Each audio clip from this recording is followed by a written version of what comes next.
So ASUS sent me some of their new stuff. They sent me the ASUS ROG Harp Ace Extreme, one of the most expensive gaming mice on the market, which I really hope is more than a vanity product, and the ROG Falchion HFX, which is their new Hall Effect Rapid Trigger keyboard, which was featured in my best keyboard of 2024 video. I still don't know what I think about it, but hopefully by the end of this video I will have made up my mind. Honestly, some of their recent products I reviewed can be summed up with one word: mediocre. First though, let's take a look at this. An extreme version of the Harp Ace that came out a couple of years ago, but with some additional improvements being made to it, and more. And I should think you get more, as this thing is expensive.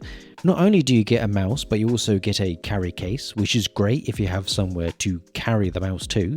You get an 8000Hz dongle, what I call a Mitt Romney receiver, so you can have two wireless ASUS ROG devices on one dongle. You get a standard dongle, a cable, spare mouse feet, grip tape, glass mouse feet, some branded cleaning wipes, and a cloth? All of this comes in a fancy and rather ridiculously sized box that I guess is designed this way for dramatic effect, reinforcing my initial thoughts on this being just a vanity product. All of this for this. The biggest contributor to the price of this mouse are the materials, as this thing is made out of carbon fiber. Why? Well, it provides an unrivaled strength to weight ratio, which is very important for such a boisterous activity such as gaming. But in actuality, it's probably because it looks cool. In all my years, there's only been one mouse where the shell was cracked, so I don't think carbon fiber is really needed. This is really strong though. I couldn't get any movement on the carbon fiber parts,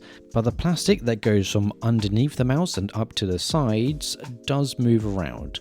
And for some reason ASUS continues to emboss this plastic. Please stop doing this. You're literally the only company that does this, and it's stupid. The majority of this is carbon fiber, so you're getting your money's worth. A big surprise of this carbon fiber material though is the coating, which is really nice.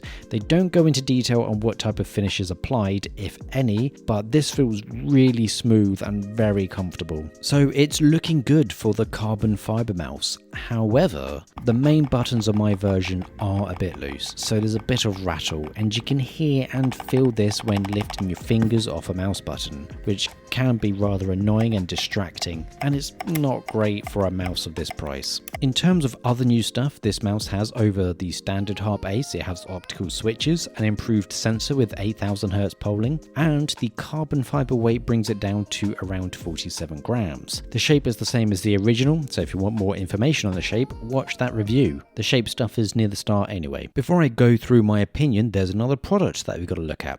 The keyboard. As I said, I featured this thing in my best keyboard video a few weeks ago. I feel like this keyboard is very close to being the best gaming keyboard that you can buy, even better than Wooting keyboards. But I think ASUS got a bit carried away. The big party piece of this is the touch bar that sits on the top of the keyboard. This allows you to control the current playing media, brightness of the RGB, adjust the actuation point of the switches, and you can even customize this bar a bit as well. Now, the media controls and LED brightness are a bit of a redundant feature for this bar. You can control the brightness by pressing FN and up or down, and there's media key shortcuts as well. So all you really need to use it for is to change the actuation point. When it comes to adjusting the actuation point of the keyboard, you swipe the bar left and right to increase and decrease the actuation. It's in 0.5mm increments, starting from 0.1mm, then 0.5 and so on, until you get to the maximum of 4mm. You can also do per key actuations as well by double tapping the bar, pressing the key you want to change, and then adjusting the actuation. You do have to do this for each individual key, but it's rather simple to do. I guess the idea for this feature is to have less or no reliance on software, which is good in practice because Armoury Crate, but there's no real accurate feedback on what you're changing it to. What I would have really liked to see is something that Razer did with the Huntsman V3 Pro. I think it was FN tab that enabled the actuation point changing, then you were able to get a clear visual feedback on what it changed to, and you can also see and feel it working. You also use the number row on the Razer Huntsman Mini, so you could just go, okay, 5 feels about right for me, I'll set it to that when I'm playing. On the Falchion, it's like this awkward light bar that is interrupted by the logo, and it's just not clear, and there's no way to really test out the sensitivity of what actuation you've set it to. In my best keyboard video, I did say this was intuitive, but now I think it's an over-engineered feature, because after revisiting Razer's implementation, that is just far simpler and better. Outside of that though, the Falchion keyboard is superior in every other way. Thankfully, there is more to this keyboard than just this touch bar. It has rapid trigger on WASD by default. You have to go into Armoury Crate to add more. Now, there is Armoury Crate gear for this keyboard, a lighter version, just the keyboard stuff, that's all, and it's alright. It's usable, any changes you make on the keyboard and set to a profile will show up in the software. This can be a bit hit and miss though. It does support things like mod tap and dynamic keystroke, which is also great to see. Overall, the UI is really lacking, but they're trying and I appreciate that. The keyboard also has SOCD or null movement as well baked into the A and D keys, which can be toggled on by FN and tab.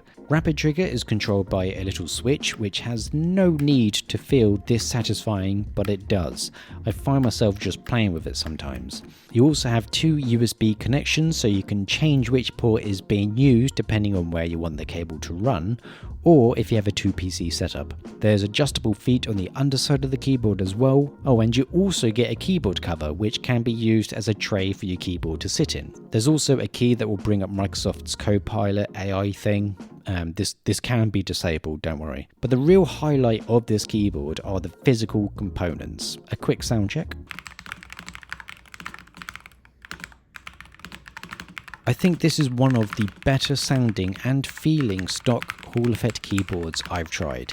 It's using ASUS ROG's own pre-lubed magnetic switches. I'll put the specifics on screen now. This keyboard is very well made. ASUS ROG shows what's inside on their website, and this thing is packing in terms of dampening foams, so there's been a lot of effort put into it. But this top bar does make this keyboard very hard or impossible to take apart. Honestly, you'll probably have no desire to mod this thing anyway because it's great as it is, but it does mean that repairing the keyboard isn't an option, which isn't great. Also, this is the only gaming keyboard I've tried that has this.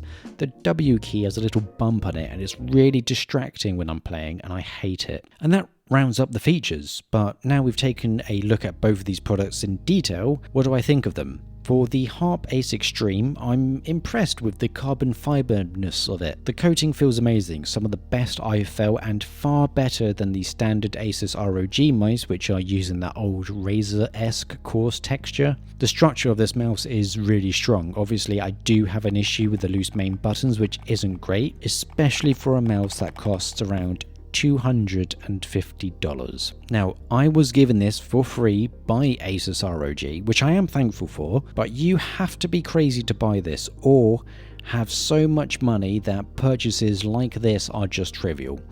It's really just a vanity product. I appreciate the inclusion of glass feet, and the carry case is also pretty cool, something that I wouldn't mind seeing in general releases, but everything else is Technically, this is an improvement of the standard Harp Ace. It has better coating, optical switches, and an improved sensor. The carbon fiber is impressive, but it's not worth $250 for me. And the biggest improvement that I felt from the carbon fiber over the standard plastic Harp Ace is the coating.